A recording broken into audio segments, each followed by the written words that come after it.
ꯃꯤꯔꯦꯜꯒꯤ ꯃꯤꯡꯁꯦꯜꯅ ꯃꯌꯥꯝꯕꯨ ꯏꯀꯣꯛꯅꯣꯅ ꯇꯔꯥꯝꯅ ꯑꯣꯛꯁꯔꯤ ꯃꯌꯥꯝꯒꯤ ꯃꯐꯝꯗ ꯈꯨꯗꯣꯜ ꯇꯝꯖꯅꯕꯒꯤꯗꯃꯛ ꯉꯁꯤ ꯂꯩꯍꯥꯎ ꯂꯩꯔꯦꯟꯒꯤ ꯃꯔꯤꯁꯨꯕ ꯁꯔꯨꯛ ꯄꯨꯗꯨꯅ ꯂꯥꯛꯆꯔꯛꯏ꯫ ꯋꯥꯔꯤ ꯑꯁꯤꯕꯨ ꯏꯕꯤꯔꯛꯄ ꯀꯔꯅꯖꯤꯠ ꯂꯥꯏꯇꯣꯟꯖꯝ꯫ ꯋꯥꯔꯤ ꯑꯁꯤ ꯍꯧꯖꯤꯛ ꯃꯌꯥꯝ ꯄꯨꯟꯅ ꯇꯥꯃꯤꯟꯅꯔꯁꯤ꯫ ꯂꯩꯍꯥꯎ ꯃꯃꯥ ꯃꯆꯥ ꯑꯗꯨ ꯅꯨꯃꯤꯠꯀ ꯇꯥꯁꯤꯜꯂꯛꯄꯒ ꯆꯥꯛꯈꯨꯝ ꯑꯗꯨꯗ ꯆꯪꯉꯒ ꯑꯔꯩ ꯂꯩꯇ ꯇꯥꯊꯣꯛ ꯇꯥꯁꯤꯟ ꯇꯧꯗꯨꯅ ꯆꯥꯛ ꯆꯥꯕ ꯂꯣꯏꯈ꯭ꯔꯦ꯫ ꯏꯃꯨꯡꯒꯤ ꯊꯕꯛ ꯏꯪꯈꯥꯡ ꯑꯗꯨ ꯈꯔ ꯂꯣꯏꯁꯤꯜꯂꯝꯂꯒ ꯂꯩꯍꯥꯎ ꯃꯃꯥ ꯃꯆꯥ ꯑꯅꯤꯃꯛ ꯃꯥꯒꯤ ꯇꯨꯝꯐꯝ ꯀꯥꯗ ꯆꯪꯈ꯭ꯔꯦ꯫ ꯂꯩꯍꯥꯎ ꯋꯥꯈꯜꯗ ꯈꯜꯂꯤ, ꯍꯌꯦꯡ ꯃꯝꯂꯤꯉꯩꯗ ꯆꯠꯂꯒ ꯑꯃꯨꯛꯇꯗꯤ ꯄꯥꯠꯇ ꯍꯧꯕ ꯊꯔꯣ ꯊꯝꯕꯥꯜꯁꯤꯡꯗꯣ ꯃꯈꯨꯠꯅ ꯑꯃꯨꯛꯇ ꯄꯦꯟꯅ ꯍꯦꯛꯍꯧꯔꯒꯦ ꯍꯥꯏꯗꯨꯅ ꯏꯉꯥ ꯊꯥꯁꯤ ꯑꯣꯏꯕꯒ ꯂꯥꯏ ꯈꯨꯟꯗꯤꯟꯅꯕ ꯊꯥꯁꯤ ꯊꯅꯧ ꯑꯅꯤꯒꯤ ꯂꯥꯡꯒꯣꯜ ꯂꯪꯗꯥꯏꯅꯤ꯫ ꯈꯨꯟ ꯑꯗꯨꯗ ꯂꯥꯏ ꯇꯤꯟꯅ ꯆꯥꯛꯇꯥꯕ ꯃꯇꯝꯁꯨ ꯑꯣꯏꯔꯝꯃꯤ꯫ ꯑꯗꯨꯅ ꯍꯨꯏ ꯈꯣꯡꯕ, ꯍꯨꯏ ꯀꯞꯄ ꯇꯠꯇꯅ ꯇꯥꯔꯝꯃꯤ꯫ ꯃꯤꯆꯤꯛ ꯃꯤꯔꯥꯎꯈꯣꯜ ꯇꯥꯗ꯭ꯔꯕ ꯑꯍꯤꯡꯒ ꯑꯣꯏꯕꯒ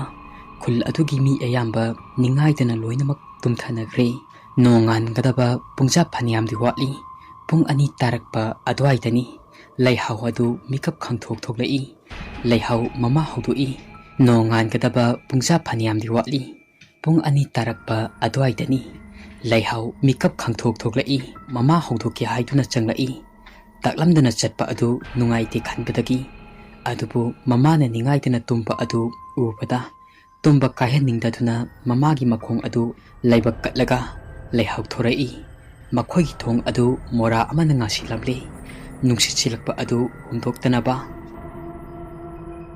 ꯏꯉꯥꯒꯤ ꯅꯣꯡ ꯀꯨꯝꯗꯝꯕ ꯃꯇꯝ ꯑꯣꯏꯕꯒ ꯅꯣꯡ ꯑꯗꯨꯁꯨ ꯑꯌꯨꯛ ꯑꯉꯟꯕ ꯑꯗꯨꯗ ꯆꯨꯍꯧꯗꯕ ꯌꯥꯗꯦ ꯃꯇꯥꯒꯨꯝ ꯊꯤꯠꯂꯤ ꯊꯤꯠꯂꯤ ꯆꯨꯔꯤ꯫ ꯂꯩꯍꯥꯎ ꯃꯃꯥꯒꯤ ꯑꯃꯟꯕ ꯁꯥꯇꯤꯟ ꯑꯗꯨ ꯄꯥꯏꯔꯒ ꯃꯈꯨꯠꯇ ꯂꯩꯇꯟ ꯑꯃ ꯄꯥꯏꯗꯨꯅ ꯊꯣꯡꯒꯥꯜ ꯇꯝꯅ ꯊꯣꯔꯛꯏ꯫ ꯀꯣꯟꯊꯣꯡ ꯍꯥꯏꯕꯁꯤ ꯑꯁꯨꯛꯀꯤ ꯃꯇꯤꯛ ꯂꯨꯏ꯫ ꯀꯣꯟꯊꯣꯡ ꯑꯗꯨꯗ ꯆꯤꯡꯎ ꯈꯣꯌꯨꯝ ꯅꯥꯎꯊꯤꯡꯈꯣꯡꯅ ꯄꯣꯔꯣꯜ ꯂꯣꯟꯗꯨꯅ ꯇꯤꯟꯅꯨ ꯐꯠꯇꯕ ꯂꯥꯏꯃꯨ ꯐꯠꯇꯕꯕꯨ ꯆꯪꯍꯟꯗ꯭ꯔꯤꯕꯅꯤ꯫ ꯂꯩꯍꯥꯎ ꯀꯨꯟꯊꯣꯡ ꯆꯩ ꯑꯗꯨ ꯂꯧꯊꯣꯛꯏ, ꯑꯗꯨꯒ ꯊꯣꯔꯛꯏ꯫ ꯑꯃꯨꯛ ꯀꯨꯟꯊꯣꯡ ꯆꯩ ꯑꯗꯨ ꯂꯣꯟꯁꯤꯜꯂꯝꯂꯦ꯫ ꯂꯩꯍꯥꯎ ꯇꯞꯂꯤ ꯇꯞꯂꯤ ꯑꯃꯝꯕ ꯑꯗꯨꯗ ꯊꯣꯔꯛꯏ꯫ ꯂꯥꯞꯇꯛꯅ ꯎꯀꯨ ꯃꯄꯥ ꯑꯗꯨꯗ ꯃꯨꯁꯨꯛ ꯃꯨꯕ ꯃꯁꯛ ꯃꯁꯥꯗꯤ ꯎꯗꯕ ꯃꯤꯑꯣꯏꯕꯒꯤ ꯁꯑꯣꯡ ꯁꯥꯗꯥ ꯃꯥꯟꯕ ꯑꯍꯨꯝꯈꯛ ꯐꯝꯗꯨꯅ ꯂꯩꯕ ꯑꯗꯨ ꯂꯩꯍꯥꯎꯅ ꯎꯔꯝꯃꯤ꯫ ꯃꯍꯥꯛꯅ ꯈꯜꯂꯤ, ꯑꯩ ꯏꯊꯟꯇ ꯅꯠꯇꯅ ꯑꯌꯨꯛ ꯑꯉꯟꯕ ꯑꯁꯤꯗ ꯃꯤ ꯈꯔꯗꯤ ꯍꯧꯒꯠꯅꯔꯕꯣꯏꯔꯦ ꯍꯛꯆꯥꯡ ꯐꯅꯕ꯫ ꯆꯠꯈꯩ ꯆꯠꯂꯨꯔꯒ ꯁꯥꯖꯦꯟ ꯇꯧꯕ ꯑꯗꯨꯗꯒꯤ ꯋꯥꯔꯗꯨꯅ ꯑꯋꯥ ꯄꯣꯊꯥꯅꯔꯤꯕꯣꯏꯔꯦ꯫ ꯂꯩꯍꯥꯎ ꯑꯁꯤ ꯈꯜꯂꯗꯨꯅ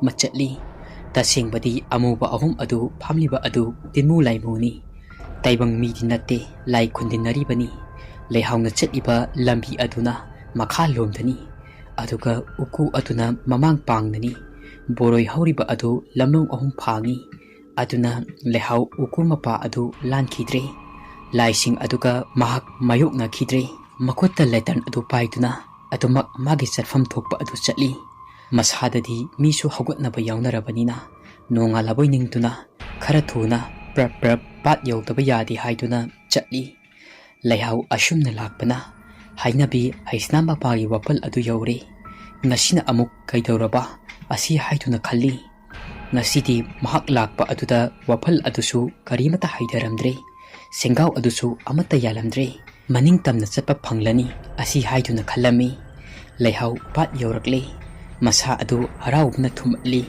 ꯄꯥꯠ ꯑꯗꯨꯗ ꯇꯥꯏꯕꯪ ꯃꯤ ꯑꯃꯠꯇ ꯂꯩꯔꯝꯗꯦ꯫ ꯁꯤꯃꯛꯅꯤ ꯑꯩꯅ ꯄꯥꯝꯖꯕ, ꯏꯅꯦ ꯃꯇꯧ ꯂꯩꯕꯤꯁꯨ ꯃꯆꯥꯁꯤꯡꯒ ꯂꯩꯕ ꯎꯗꯦ꯫ ꯅꯨꯡꯉꯥꯏꯖꯔꯦꯗ ꯂꯥꯏꯃ꯫ ꯂꯩꯍꯥꯎꯒꯤ ꯅꯤꯡꯕ ꯑꯁꯦ ꯊꯨꯡꯂꯦ꯫ ꯑꯄꯥꯝ ꯄꯥꯝꯗ ꯐꯖꯕ ꯉꯥꯛꯇ ꯈꯜꯂꯒ ꯑꯩꯅ ꯍꯦꯛꯅꯤꯡꯕ ꯃꯈꯩ ꯂꯣꯏꯅ ꯍꯦꯛꯄ ꯐꯪꯂꯅꯤ꯫ ꯍꯩꯃ, ꯍꯤ ꯑꯃꯁꯨ ꯂꯩꯔꯦ꯫ ꯍꯩꯁꯅꯥꯝꯒꯤ ꯍꯤꯅꯤꯅꯦ ꯁꯤꯗꯤ, ꯈꯨꯔꯥ ꯀꯨꯃꯥꯔꯒꯤ ꯍꯤ ꯑꯗꯣ ꯅꯠꯇ꯭ꯔꯅꯦ? ꯃꯥꯅꯤꯗ, ꯅꯧꯁꯨ ꯌꯥꯎꯏꯅꯦ꯫ ꯃꯥꯒꯤ ꯍꯤ ꯑꯁꯤ ꯇꯣꯡꯂꯒ ꯄꯥꯠꯇ ꯀꯨꯝꯂꯒ ꯍꯦꯛꯅꯤꯡꯕ ꯊꯝꯕꯥꯜ ꯃꯈꯩ ꯏꯅꯤꯡꯇꯝꯅ ꯍꯦꯛꯇꯣꯛꯀꯦ꯫ ꯅꯍꯥꯟ ꯃꯈꯩꯗꯤ ꯂꯩꯔꯥꯏ ꯃꯄꯥꯟꯗ ꯍꯧꯕ ꯉꯥꯛꯇ ꯍꯦꯛꯄꯅꯤ꯫ ꯂꯩꯍꯥꯎ ꯍꯔꯥꯎꯕꯅ ꯈꯝ ꯊꯦꯡꯂꯦ꯫ ꯍꯤ ꯑꯗꯨꯗ ꯂꯦꯇꯟ ꯑꯗꯨ ꯊꯥꯜꯂꯤ꯫ ꯅꯣꯡꯁꯨ ꯊꯤꯔꯤ ꯊꯤꯔꯤ ꯆꯨꯔꯤ ꯅꯣꯡꯂꯛ ꯑꯗꯨꯗ, ꯑꯗꯨꯒ ꯃꯍꯥꯛꯀꯤ ꯁꯥꯇꯤꯟ ꯑꯗꯨꯁꯨ ꯊꯨꯞꯆꯤꯜꯂꯤ꯫ ꯃꯥꯅ ꯊꯝꯂꯤꯕ ꯂꯦꯇꯟ ꯑꯗꯨ ꯃꯐꯝ ꯆꯥꯅ ꯍꯤ ꯑꯗꯨꯗ ꯊꯝꯃꯤ꯫ ꯑꯗꯨꯒ ꯍꯤ ꯑꯗꯨ ꯄꯥꯠ ꯃꯄꯥꯜ ꯑꯗꯨꯗꯒꯤ ꯇꯞꯅ ꯇꯞꯅ ꯅꯧ ꯑꯃ ꯄꯥꯏꯔꯒ ꯍꯤ ꯑꯗꯨ ꯇꯞꯅ ꯇꯞꯅ ꯃꯄꯥꯜ ꯑꯗꯨꯗꯒꯤ ꯍꯣꯟꯇꯣꯔꯛꯏ꯫ ꯂꯩꯍꯥꯎ ꯍꯤ ꯑꯗꯨ ꯇꯞꯅ ꯊꯝꯕꯥꯜ ꯌꯥꯝꯅ ꯁꯥꯠꯄ ꯂꯣꯝꯗ ꯇꯞꯅ ꯇꯞꯅ ꯍꯣꯜꯂꯛꯏ꯫ ꯃꯍꯥꯛ ꯏꯔꯣꯏꯕꯁꯨ ꯍꯩ꯫ ꯅꯨꯡꯁꯤꯠꯁꯤꯡ ꯑꯗꯨꯁꯨ ꯂꯤꯔꯤ ꯂꯤꯔꯤ ꯁꯤꯠꯂꯤ꯫ ꯅꯨꯡꯁꯤꯠꯀꯤ ꯁꯥꯎꯝ ꯐꯪꯕꯗ ꯍꯥꯏꯒꯠ ꯍꯩꯗ ꯃꯅꯥꯁꯤꯡ ꯑꯗꯨꯁꯨ ꯂꯦꯡ ꯂꯦꯡꯗꯨꯅ ꯁꯥꯠꯂꯝꯃꯤ꯫ Chaurakna matam adu ayuki pung 2:30 kharadi helakli.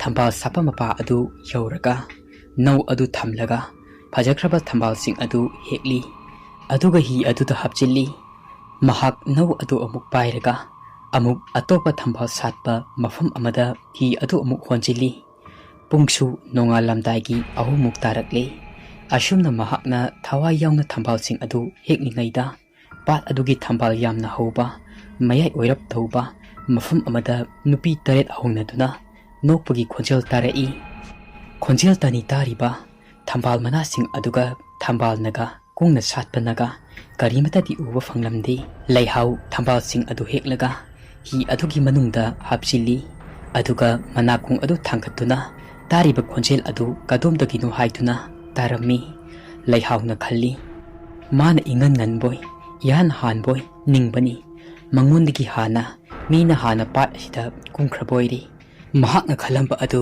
mina hankhre haina khallubada laihau kanano haiduna khangningmana loiri mangondagi hana thambal hekpa kumlakhiba adu ine matau leibi oiraba chatla mahaki machanupi sing aduga khalli laihau hi adu tapna tapna tariba khonjel aduda hi adugi hiram tung illai khara chatlaga thamna singna pungna horiba laptakna makhut adu thamna sing adu haiduklaga lona thamna marak aduda yengai ashumna makhut aduna laitan adu pairaga thangkatuna thamna marak aduda mahakna yenglakpada nupi taret khak thambal satpa pat mayai aduda ising aduda iroiduna sanaduna leirami tung taba samlangna ningdu yeiri samlang koi kaknabi singlo sakna helabi nupi taret nonga lamdai aduda ising mayai aduda sanarami laihau swai heklawi masa pumba adu tu chungkiba khanghaudi machinda soli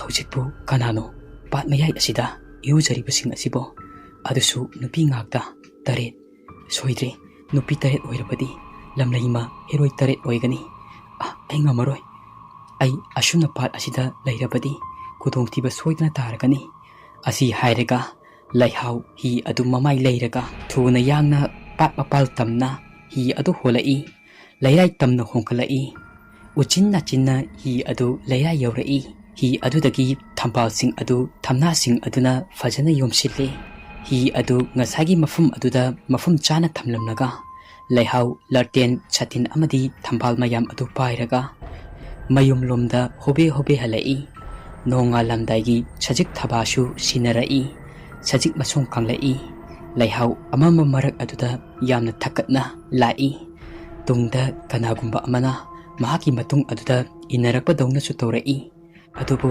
mahakna hanna yenglurabasu kanamata uba nati tungda marak marakta kokok lauba makhol amasu tarai laihau kunthong mapa yorai makhoigi kunthong sei adusu satoklaga yamna taha taha nangauroi matagum mayum aduda changai uchinna chinna mangkon mapa adu yobada mamai adu kunthong lomdo onthok-tuna yengthok-lubada makhoi kunthong lom aduda nupa hanuba ama makok koi yetuna phaijom angauba setuna makuta saisu ama pairaga kunthong aduda leplami hanuba adu khurumsu tongi adumna hanuba adu ngak kunthong lomda leiramaga amamba marak aduda mangkhre nongga chubaga thili thili nongthi nongmangbaga lehaugi masa adu namli mamit adu ushilli hek pura tumthakibadi nate ngasai nongandringaida pat kumluba aduda thengnarakpa amadi thongalda hanuba ama leptuna leiramba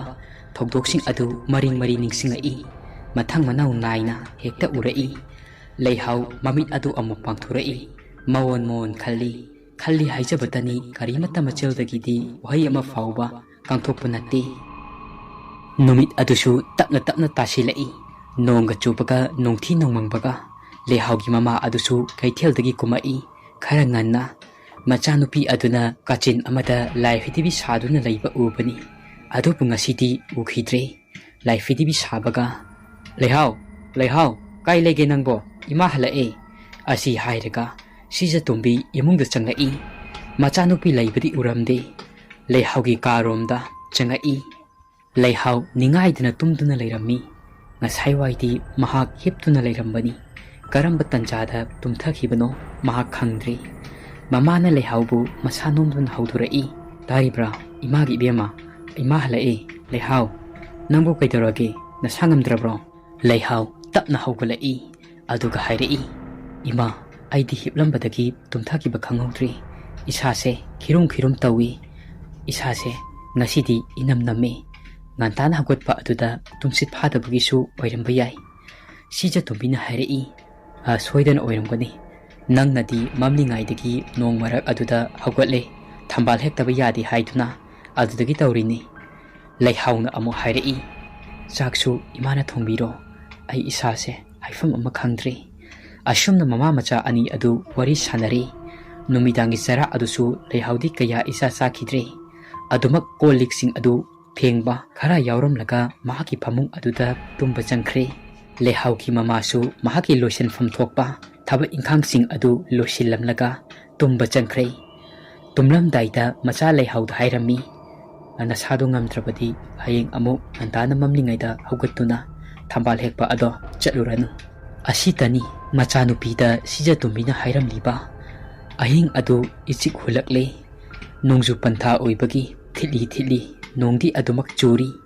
Mama macha ani adu ningaidana tummi. Arapada maku khongba kauksing harau tinkang kaya ama khongbagi makholsu adumak tai. Layau hoigi yena kha aduda haudong khara chingnarai. Haudong khatnabagi makholna ahing aduda achikpa adu thukaire. Layau amasung sija tumbi ningaidana tummi. Haudong sing adusu khatnai. Khatnaramlaga makhoigi yumthangnabada amuk sensinkhre. Ahing nungyai adumbaktada nupi amagi khonjelda. Leihau, taribra nangbo. Aini, lao. Pata thambal yamna satlaure. Mina hekpa hankrani. Mina hekpa handringi asida. Aikhoi anina hana heklusi. Aduna kauriba khonjel aduna tattana. Leihau haiduna kaurabada. Sija tumbi tumlambadagi mikap tholai. Saijingi ahoba phaklang segaiba ahoba marak aduda. Nongbu ngalabadi numiki mangal asi hekta lisilakpani. Adubu anganba machet ama phauba hek ude. Amam mangaktani. Sina takpadi nongandri haibani. Leihaugi mama sija tumbina khalli. Asuk nganna thambal heklusi haiduna tattana mangol lomdagi kaurakliba asibu kanabu oirikaba. Aigi isa leihaudi kanasu haugandabanida. Andamba matamda mathantani chatliba asi. Aduga kanano mabu asuk nganna thambal heklusi haiduna haubala iba. Mabu ngarang mamanabisinga thambal heklusi haiduna hainakhiba yauba jatla. Adusu leiramloida.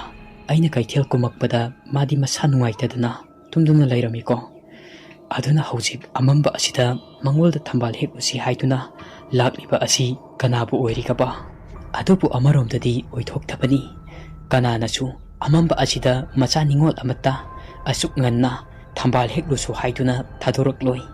Aduga asuk sanglaba chahise aikhoi ima isadi mi hauduna patakumde. Thambal hekpa yaukhidri oithoktabanida. Sija tumbiki wakhal mayam adu mari santhaduna khalli. Asumna mahakna khalluriba mayam asina akibasu phaurai. Kanano haiduna khangingbasu phauri. Thonga lomdagi nupi adugi khonjelna. Leihau haiduna kauba adusu leplamdi. Pakung pirage hairabasu tanikpa phaurammi. Amamba aduda masak masa khangdaba mi amana kauraga karamna pakung piruni. Sija tumbi phamungda makhong sangna tingthokladuna laiba yaraktre. Kauriba aduna matoina kaurakliba aduda masada iyai hainaramdi. Kangkhal adu haidurai. Aduga tapna phamung adudagi kumtharai. Kauriba adu kanano khangningle. Lamyai aduda thaliba letan adu pairaga thongjin tamna lai. Thongjin tamna lakpa aduda nupi adugi khonjel adu hanadagisu yamna nakna tare. Khonjel adu tarubadagi kaisu ka hena kiramdaba sija tumbi adusu khangki kirai. Khonjel adu mana hana takraba khonjel amani. Khonjel adu tarubada masa adu swai hek lawi.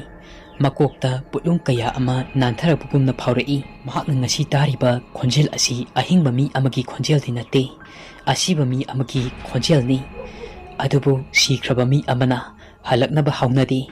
Adubu ngasi aikhoida kaurakliba asidi thawai ni. Kaurakliba khonjel adu mahak khangningbana su loire. ꯃꯁꯛ ꯑꯗꯨ ꯎꯔꯕꯗꯤ ꯑꯣꯏꯔꯝꯂꯦ ꯐꯔꯦ ꯑꯣꯏꯔꯝꯗ꯭ꯔꯦ ꯐꯔꯦ ꯃꯍꯥꯛꯀꯤ ꯆꯤꯡꯅꯕ ꯑꯁꯤꯗꯤ ꯀꯣꯛꯂꯒꯤ ꯃꯍꯥꯛꯀꯤ ꯆꯤꯡꯅꯔꯤꯕ ꯑꯁꯤ ꯀꯣꯛꯄꯨ ꯀꯣꯛꯂꯕꯗꯤ ꯍꯥꯏꯅ ꯊꯣꯡ ꯑꯗꯨ ꯍꯥꯡꯗꯣꯛꯇꯨꯅ ꯌꯦꯡꯂꯒꯦ ꯍꯥꯏꯁꯨ ꯍꯥꯡꯗꯣꯛꯁꯤ ꯀꯗꯥꯏ ꯍꯥꯡꯗꯣꯛꯂꯣꯏꯁꯤ ꯀꯔꯝ ꯊꯣꯡ ꯍꯥꯡꯗꯣꯛꯂꯨꯒꯅ ꯀꯔꯤ ꯑꯣꯏꯔꯝꯕ ꯃꯍꯥꯛꯅ ꯆꯤꯡꯅꯔꯤꯕꯁꯤꯡ ꯑꯁꯤ ꯑꯣꯏꯔꯝꯂꯒꯅ ꯃꯉꯣꯟꯗ ꯀꯔꯤ ꯇꯧꯔꯛꯄ ꯁꯤꯖꯇꯣꯝꯕꯤ ꯊꯣꯡꯖꯦꯜ ꯃꯄꯥꯜ ꯑꯗꯨꯗ ꯂꯦꯞꯂꯝꯕꯗꯒꯤ ꯇꯞꯅ ꯇꯞꯅ ꯐꯝꯊꯔꯛꯏ ꯐꯛꯂꯥꯡ ꯑꯍꯣꯕ ꯃꯔꯨꯝ ꯑꯃ ꯆꯔꯨꯒꯤ ꯂꯩꯕꯥꯛꯀ ꯈꯔ ꯈꯥꯕ ꯀꯦꯜꯂꯛꯄ ꯋꯥꯆꯦꯠ ꯈꯔ ꯂꯟꯅ ꯂꯩꯕ ꯃꯄꯥ ꯑꯗꯨ ꯈꯪꯅꯤꯡ ꯅꯤꯡꯁꯤꯡꯉꯛꯏ ꯐꯛꯂꯥꯡ ꯑꯍꯣꯕ ꯃꯄꯥ ꯑꯗꯨꯗ ꯆꯪꯂꯒ ꯀꯧꯔꯛꯂꯤꯕ ꯃꯤꯁꯛ ꯑꯗꯨ ꯎꯕ ꯐꯪꯒꯅꯤ ꯈꯜꯂꯨꯕꯗ ꯃꯁꯥ ꯑꯗꯨ ꯈꯔꯗꯤ ꯁꯥꯐꯔꯦ ꯐꯝꯂꯝꯕꯗꯒꯤ ꯍꯧꯒꯠꯂꯛꯏ ꯐꯛꯂꯥꯡ ꯑꯍꯣꯕ ꯃꯄꯥ ꯑꯗꯨ ꯊꯤꯔꯒ ꯂꯩꯍꯥꯎꯒꯤ ꯃꯃꯥ ꯁꯤꯖꯇꯣꯝꯕꯤ ꯑꯗꯨ ꯑꯍꯣꯕ ꯑꯗꯨꯗ ꯌꯦꯡꯉꯤ ꯃꯍꯥꯛꯅ ꯑꯗꯨꯝꯅ ꯑꯀꯣꯏꯕ ꯑꯗꯨꯗ ꯇꯨꯃꯤꯟꯅ ꯌꯦꯡꯕꯗ ꯀꯅꯥꯁꯨ ꯂꯩꯕ ꯎꯗꯦ ꯂꯩꯍꯥꯎ ꯂꯩꯍꯥꯎ ꯍꯥꯏꯅ ꯀꯧꯔꯝꯕ ꯑꯗꯨꯁꯨ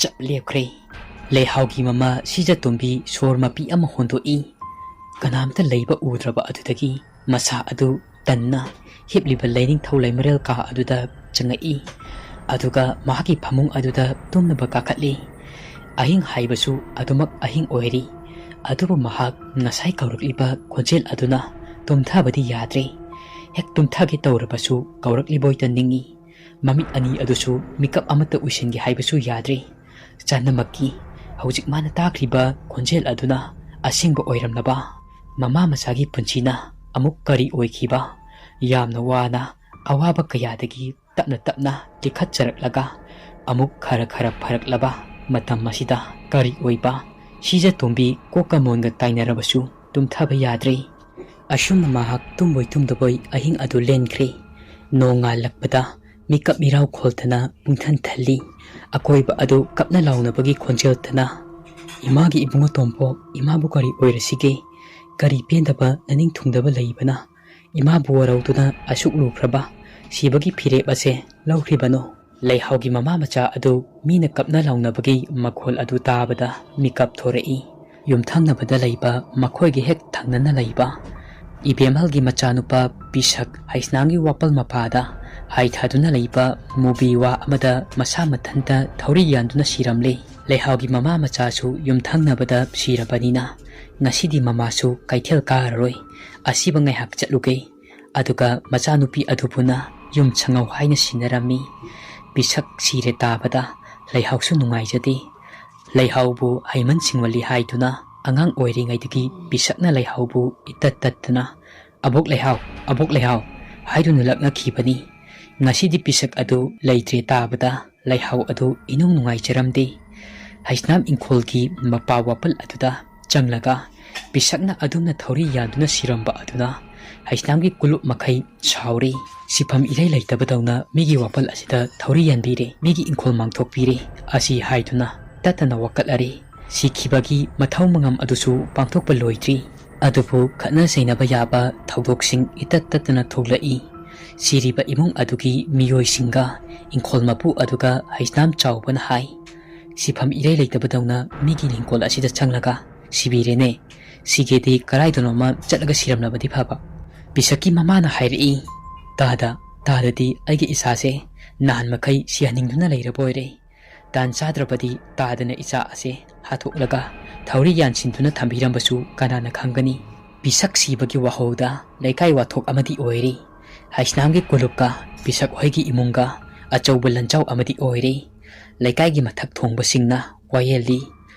ꯂꯩꯍꯥꯎ ꯈꯪꯅꯤꯡ ꯅꯤꯡꯁꯤꯡꯉꯛꯏ ꯅꯥꯎꯔꯦꯡꯒꯤ ꯈꯣꯡꯅꯥꯡ ꯃꯁꯥ ꯇꯦꯛꯄ ꯈꯣꯏꯔꯥ ꯁꯥꯕ ꯑꯗꯨꯅ ꯃꯔꯝ ꯑꯣꯏꯔꯒ ꯃꯤꯁꯤ ꯃꯤꯅꯥ ꯂꯩꯀꯥꯏ ꯑꯁꯤꯗ ꯊꯣꯛꯀꯅꯤ ꯍꯥꯏꯕ ꯑꯗꯨ ꯃꯁꯤ ꯑꯣꯏꯕ ꯇꯥꯔꯦ ꯂꯩꯍꯥꯎ ꯃꯑꯣꯟ ꯈꯜꯂꯤ ꯑꯗꯨꯕꯨ ꯄꯤꯁꯛ ꯁꯤꯈꯤꯕ ꯑꯗꯨꯗꯒꯤ ꯈꯜꯂꯨꯕꯗ ꯂꯩꯍꯥꯎ ꯅꯨꯡꯉꯥꯏꯖꯔꯝꯗꯦ ꯂꯩꯍꯥꯎꯅ ꯄꯤꯛꯂꯤꯉꯩꯗ ꯄꯤꯁꯛꯅ ꯌꯥꯝꯅ ꯂꯨꯅ ꯇꯧꯖꯕꯅꯤ ꯁꯣꯔꯥꯠ ꯃꯅꯨꯡ ꯑꯗꯨ ꯄꯤꯁꯛꯅ ꯑꯗꯨꯝꯅ ꯂꯩꯈꯤꯗꯕ ꯑꯗꯨꯗ ꯏꯃꯨꯡ ꯑꯗꯨ ꯇꯝꯅꯩ ꯍꯥꯏꯗꯨꯅ ꯍꯥꯏꯔꯛꯏ ꯑꯈꯪ ꯑꯍꯩ ꯇꯧꯗꯨꯅ ꯂꯥꯏꯗꯤ ꯈꯣꯏꯔꯝ ꯊꯣꯛꯈ꯭ꯔꯦ ꯈꯨꯜ ꯂꯩꯀꯥꯏ ꯑꯁꯤ ꯀꯤꯅꯕꯅ ꯃꯍꯥ ꯑꯃ ꯑꯣꯏꯈ꯭ꯔꯦ ꯂꯩꯍꯥꯎ ꯍꯣꯏꯗꯤ ꯍꯦꯛ ꯌꯨꯝꯊꯪꯅꯅ ꯂꯩꯃꯤꯟꯅꯔꯤꯕꯅꯤꯅ ꯁꯨꯞꯅꯇꯪꯒꯤ ꯁꯝꯕꯜ ꯈꯥꯒꯤ ꯂꯩꯍꯥꯎ ꯄꯥꯝꯕꯤ ꯌꯦꯟꯊꯧ ꯍꯧꯔꯤꯕ ꯑꯗꯨꯅ ꯈꯥꯏꯗꯣꯛꯈꯤꯕ ꯋꯥꯇꯅꯤ ꯂꯩꯍꯥꯎꯒꯤ ꯋꯥꯈꯜꯗ ꯃꯤꯑꯣꯏꯕ ꯍꯥꯏꯕ ꯑꯩꯈꯣꯏꯁꯦ ꯅꯣꯡꯃ ꯅꯠꯇ꯭ꯔꯒ ꯅꯣꯡꯃꯗꯤ ꯁꯤꯗꯣꯏ ꯉꯥꯛꯇꯅꯤ ꯑꯍꯟ ꯑꯀꯣꯟꯒꯤ ꯋꯥꯇꯅꯤ ꯑꯗꯨꯅ ꯀꯤꯅꯔꯤꯕ ꯇꯝꯅꯔꯤꯕ ꯊꯋꯥꯏ ꯕꯨꯠ ꯕ꯭ꯔꯦꯠꯀꯥꯁꯦ ꯀꯤꯐꯝ ꯊꯣꯛꯇꯦ ꯍꯥꯏꯅ ꯈꯜꯂꯤ Sorat manung adudasu Haisnamgi wapal mapa adu kinadana ayuk nungthilgi matamda fauba mi kinarami. Mafam adu hek yaubaga khawtak chai hanggoiba phawi. Bisakna thori yanduna siramba mubiwa adudi kaktatuna mai thadokhrabani. Laihawsu wapal adu phawraga mahaki pukchak tanba pata he kumbani. Adubu laihaw mahaki mamana machanupibu sorat loidri phawbadi pata kumhandre. Akhang ahi tawraga Haisnamgi wapal mapa adu laithau tinthau tawkri. Mafam adugi mahi mayai adu chamnaba. Adubu khoiramlaba adubu phaba kawbusu laite. Hamu hamuni. Wari asiki mari suba saru matang asida loisare. Wari asi pathokjaba matamda soikilankiba yawrabasu mayamna ngakpiyu. Adum oinamag wari asiki makha kari karam tawrakadaba haibadu mathangi numita mayam puna ngaiminasi.